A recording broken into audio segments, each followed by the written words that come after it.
নাম জান্নাতুল ফেরদৌসী, আমার আব্বুর নাম আব্বাস উদ্দিন, মায়ের নাম ফাতেমা বেগম। আমি জুবাইরকে ভালোবাসি, সেজন্য আমার ইচ্ছে মতো আমি ওকে বিয়ে করছি। ও আমাকে কোনো ঠিকঠাক করে নিয়ে আসেনি। আমি সকালে নামাজ পড়ে উঠে প্রায় 7টা হয়েছে, ওকে কল দিছি। ওকে কল দেওয়ার পর ও রিসিভ করছে। আমি বলতেছি তুমি কোথায়? ও বলতেছে আমি তো ঘুমে। আমি বলতেছি আমি আসতেছি। ও বলতেছে তুমি কি জন্য আসতেছ? আমি বলতেছি আমি তোমার সাথে চলে যাও। আচ্ছা ঠিক আছে, তুমি যদি আমার সাথে চলে যাও, তুমি এই আমাদের এখানে চলে আসো, ওদের বাসার সামনে একটা পুকুর আছে, এখানে চলে আসো, এরকম বলছে। আচ্ছা আমি বলতেছি আচ্ছা সমস্যা নেই, আমি আসতেছি, তুমি এখানে দাঁড়াও, এরকম বলছি। তারপর আমি ওখানে চলে গেছি। সকালে 7টা হয়েছে। চলে যাওয়ার পর এখানে আমি দাঁড়িয়ে থাকছি। দাঁড়িয়ে থাকার পর ও কিছুক্ষণ পর আসছে।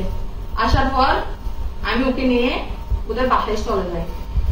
ওদের বাসায় চলে যাওয়ার পর এখানে আমরা কিছুক্ষণ বসছিলাম, নাস্তা করছি। নাস্তা করার পরে গাড়ি আনছি। গাড়ি এনে এখান থেকে চিটাগাং চলে আসছি। কিন্তু আমার বয়স, আমার আব্বু বলতেছে আমার বয়স নাকি 14 বছর। আমার বয়স তো 14 বছর না, আমার বয়স 19 বছর 6 মাস হয়েছে। আমার জন্ম নিবন্ধন তোলা হয়নি। তোলা না হলেও কিন্তু আপনারা আমি মাদ্রাসায় পড়ছি, মাদ্রাসায় ওখানে খুঁজে দেখলে আমার পেয়ে যাবেন বয়স কত হয়েছে। এখন আমরা স্বামী স্ত্রী হয়ে গেছি। ওকে বলছি আমাকে যত টাকা কামিন দিতে বল, আমি বলছি অতটুকু দিছে। আর ও আসার সময় আমার জন্য স্বর্ণ নিয়ে আসছে 5 ভরি। ওটাই নিয়ে আমি খুশি। আপনারা এরকম করিয়েন না।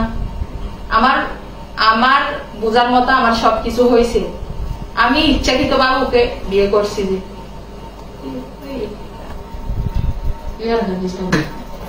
আমার হাজবেন্ডকে যেটা মামলা দেওয়া হয়েছে এটা সম্পূর্ণ মিথ্যা, বুঝছেন? ও কিন্তু আমাকে নিয়ে আসেনি। আমি ইচ্ছাকৃত ভাবে আমি ওর সাথে চলে আসছি। যে এটা ওকে হয়রানি করার জন্য দিছে। যে আমি এখানে ভিডিওতে আসতে চাইনি, আমি মাদ্রাসায় পড়ছি। আমার আব্বু আমার ছবি শুদ্ধ নিয়ে, আমার ফ্যামিলির লোক আর কি, ওরা সবাই আমার ছবি শুদ্ধ দিয়ে মানে ফেসবুকে ছাড়ছে আমি নাকি কিডন্যাপ হয়েছি, এরকম বলে। কিন্তু এই জন্য আমি, আমার হাজবেন্ড কষ্ট পাচ্ছে, সেজন্য আমি ভিডিওতে আসতে হয়েছে।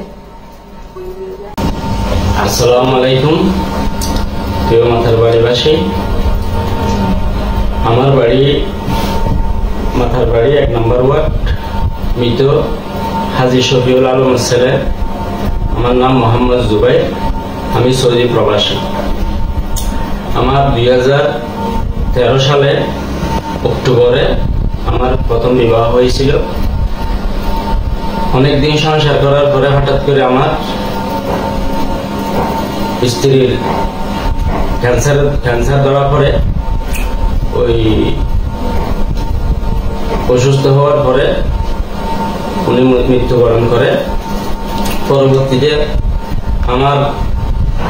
আমরা সবাই শোকাহত। তখন আমি বিভিন্ন পেশারে ছিলাম, তখন বিবাহ হয় নাই। উনি মৃত্যুর আগে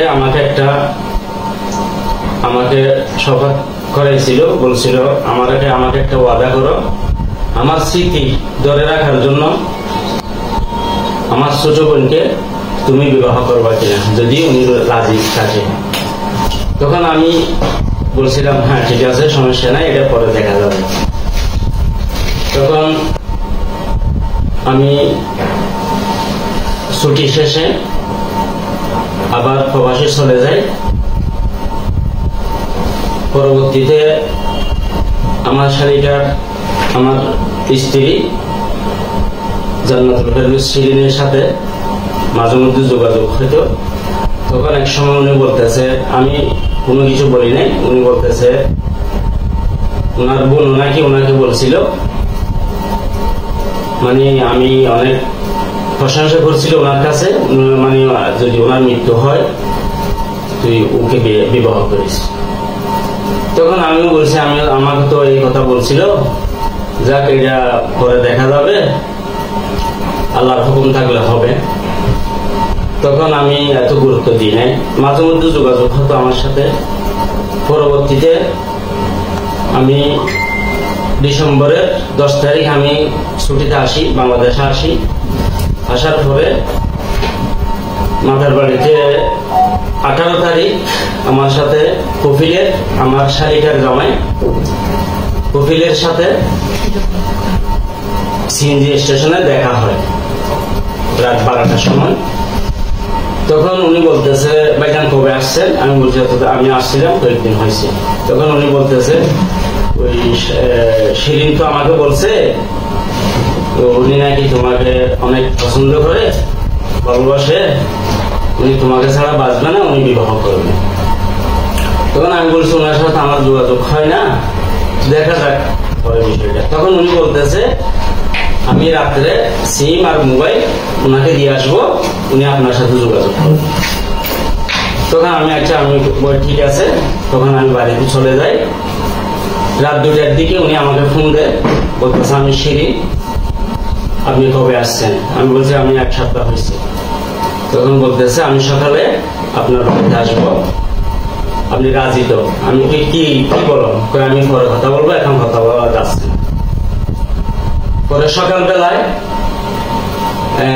মানে সকাল 6:30টার দিকে উনি আমাকে ফোন দিয়ে বলে, আমি তোমার বাড়ির কাছাকাছি আসছি, তুমি একটু বাহির হও। তখন আমি তাড়াহুড়া করে বাহির হলাম। বাহির হয়ে দেখতেছি আমি সামনের দিকে আসতেছি, একটা পুকুর ঘরে আমাদের দেখা হয়। উনি বলতেছে, আমি তোমার বাড়িতে যাচ্ছি, নিয়ে যাবা না? আমি বলি ঠিক আছে, আসো। পরে আমি বাড়িতে নিয়ে যাই। নিয়ে যাওয়ার পরে বাড়ির সবার সাথে দেখা হলো, কথাবার্তা বললো আমার সাথে।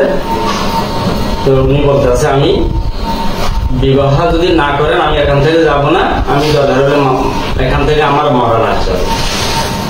তখন আমি বাধ্য হয়ে ঠিক আছে, বাড়ির সবাই বলতেছে, হালাস ওকে নিয়ে যা। এখন উনি থাকলে আবার বাড়ির লোকজন ঝামেলা করবে, একটু বাহিরে চলে যাবো। তখন আমি ওনাকে নিয়ে আমি চিটাগং চলে আসি।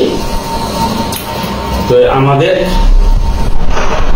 23 তারিখে না 22 তারিখে আমাদের বিবাহ হয়। আমাদের 22 তারিখ আমাদের বিবাহ হয়। বিবাহ সম্পন্ন হয়েছে, ধর্ম সম্পন্ন কিছু দিয়ে আমি ওনাকে, ওনার সম্মান মতো ওনাকে সম্মান দিয়ে আমি ওনাকে বিবাহ করছি। উনি এখন আমার স্ত্রী। বাকিটা ওনার মুখ থেকে আপনারা শুনুন। আসসালামু আলাইকুম।